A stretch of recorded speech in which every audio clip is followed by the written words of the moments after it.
Pemirsa, viral di media sosial sebuah jembatan gantung terputus akibat diterjang banjir bandang hingga membuat puluhan warga di salah satu desa di Sulawesi terisolir. Ya, banjir bandang menerjang jembatan gantung di desa Indo Banua, Kecamatan Mambi, Kabupaten Mamasa, Sulawesi Barat.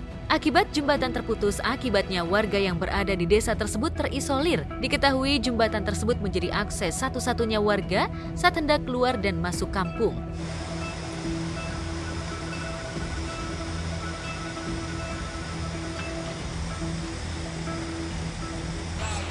Jembatan rebah, patah jembatan, hancur di bawah banjir bandang.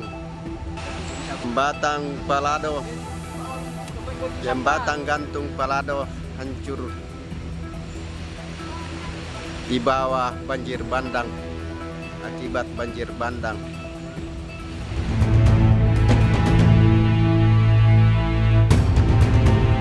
Akses warga kini terputus mengakibatkan sekitar 20 kepala keluarga terisolir sejak Rabu kemarin.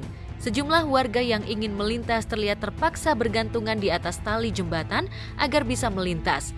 Mereka rela bertaruh nyawa lantaran akses jalan menuju kampung mereka kini terputus total, sementara tidak ada akses lain bagi mereka. Kami memperkirakan, dan ini juga berdasarkan keterangan dari sejumlah masyarakat, bahwa memang pada Minggu malam curah hujan sangat tinggi sehingga menimbulkan debit air di sungai itu sangat tinggi, dan sepertinya ada material-material yang dibawa oleh luapan air sungai ini yang kemudian kena di lantai jembatan di Indo Banua. Sejauh yang kami tahu, di Dusun Palado, Desa Indo Banua itu ada kurang lebih 15-20 kepala keluarga di sana.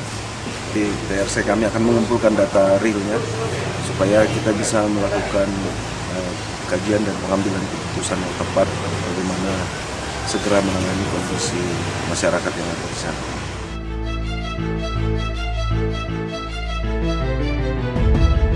Saat ini Badan Penanggulangan Bencana Daerah sudah menurunkan timnya ke lapangan untuk melakukan asesmen mengenai kerusakan dan membantu warga yang terdampak bencana. Tentunya warga sangat membutuhkan bantuan perbaikan jembatan yang menjadi akses utama mereka. Karena saat ini mereka tidak lagi punya akses lain selain melintasi jembatan yang rusak tersebut. Kejadian tersebut juga turut mengundang komentar sejumlah selebriti. Ya, kalau kita melihat tayangan tadi, terjadi bencana alam dan menyebabkan akses masyarakat untuk ke satu tempat ke tempat lain seperti yang terjadi di Sulawesi Barat.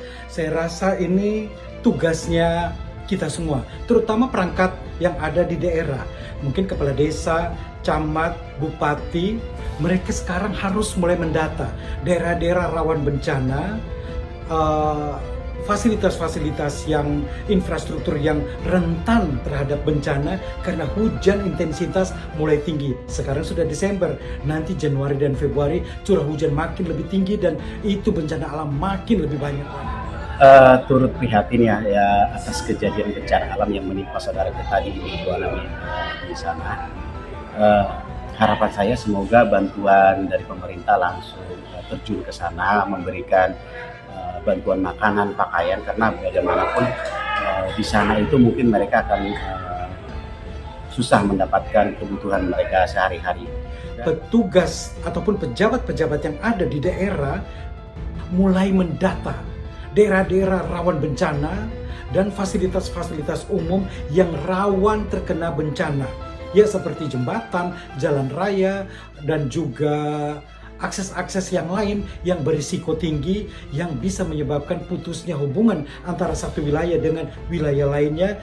Bagi saya ini perlu didata lebih awal dan diberikan informasi ini. Informasi ini akan disampaikan, harus cepat disampaikan kepada masyarakat melalui media. Sekarang dengan sosial media bisa lebih cepat disampaikan kepada publik melalui televisi, radio, dan segala macam. Dan menurut saya komunikasi antara perangkat pemerintahan di desa, camat, di kota, kabupaten itu harus betul rajin turun ke lapangan. Nah, itu penting agar cepat mendata fasilitas-fasilitas publik yang rusak akibat daripada bencana banjir.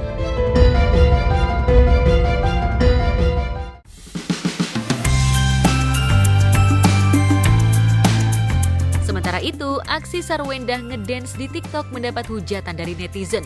Pasalnya, Sarwendah yang mantan jebolan girl band Cherry Bell justru dianggap tak bisa ngedance. Banyak netizen yang justru mempertanyakan kredibilitas Sarwendah saat berada di Cherry Bell, lantaran dance yang diperagakan Sarwendah dianggap tak layak seperti seorang dancer.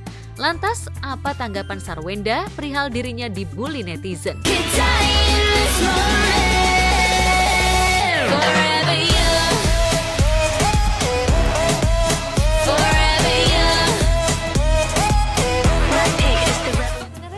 Gitu ya, kalau misalnya bikin dance kayak gitu tuh pertama tuh aku dikasih lihat sama tim aku, paling kayak di depan bun ini gitu. Jadi ya kalau emang dibilang nggak bisa ngedance banget, tapi kan ya jaipong juga bisa, ini juga bisa, ya emang ya dibilang sengaja ya mungkin menurut aku ya kalau bisa membuat orang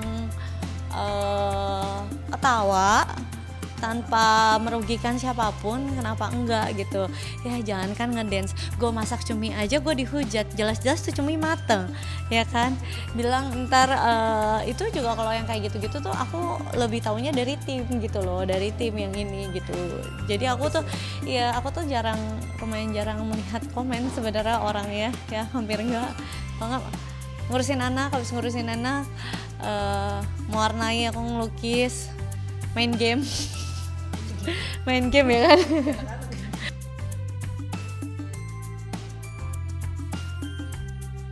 Ya, meski aksi dance-nya mendapat hujatan dari netizen, namun Sarwendah santai menanggapi hujatan netizen tersebut.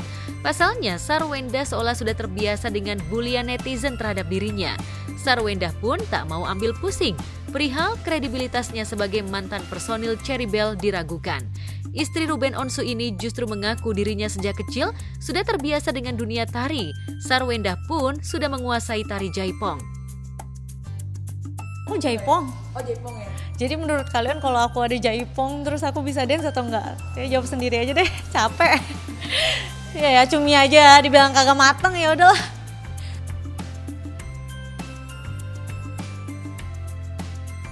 Sebagai public figure, Sarwendah memang sadar jika gerak-geriknya akan selalu menjadi sorotan netizen. Namun Sarwendah berharap jika netizen bisa bersikap bijak dan tak menghujat kehidupannya. Pasalnya dirinya harus menjaga mental anak-anaknya yang sekarang sudah tumbuh dewasa. Hujat, tapi sebenarnya gini sih, bukannya kalau netizen bilang, ya kan lo artis, lo harus siap dihujat gitu. Tapi kalian gak mikir, kadang kalian ngehujat itu, yang dihujat itu berkeluarga dan punya anak. Anak bentar lagi udah pada gede, semuanya udah bisa baca gitu. Jadi kalau misalnya kalian menghujatnya tentang keluarga atau tentang ini, kalian di posisi aku, tiba-tiba anak kalian melihat ibunya dihujat kayak gitu terus, mereka kayak gimana?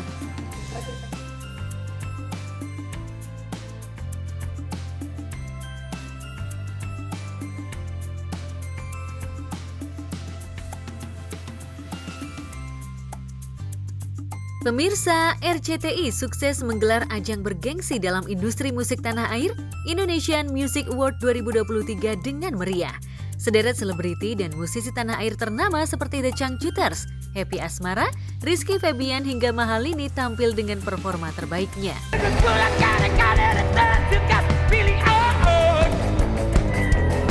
Karena kita harus bisa saling jaga perasaan.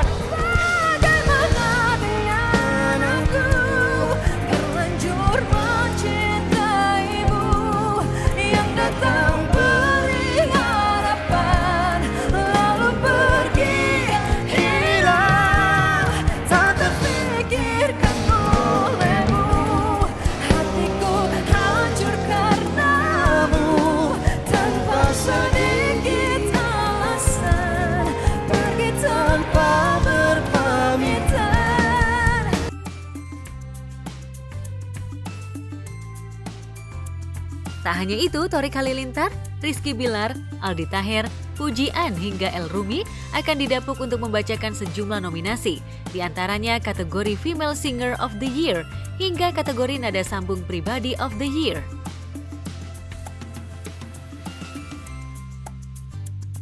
Ya, dalam ajang IMA 2023 kali ini, Mahalini Raharja berhasil mendapatkan penghargaan dalam kategori Song of the Year. Lagu berjudul Sial rupanya menjadi lagu paling populer di tahun ini. Peraih Indonesian Music Awards 2023 kategori Song of the Year adalah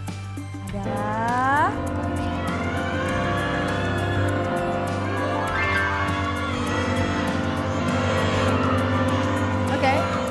1, 2, 3. Sial Mahalini.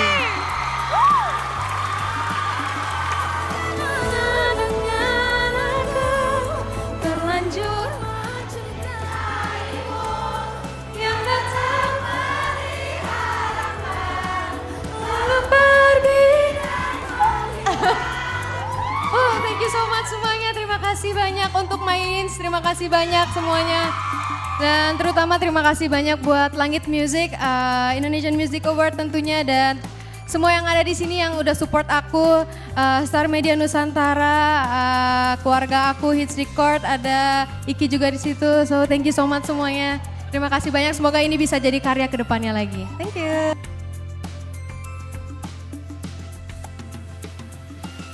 Sementara itu penyanyi Ghea Indrawari juga berhasil menyabet penghargaan.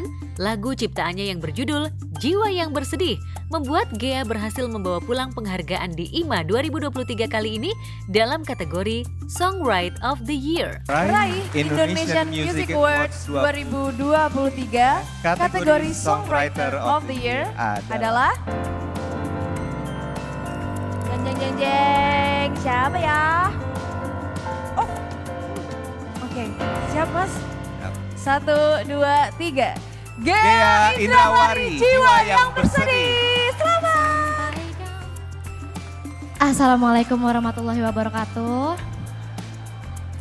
Alhamdulillahirrabbilalamin. Terima kasih kepada Allah Subhanahu wa Ta'ala.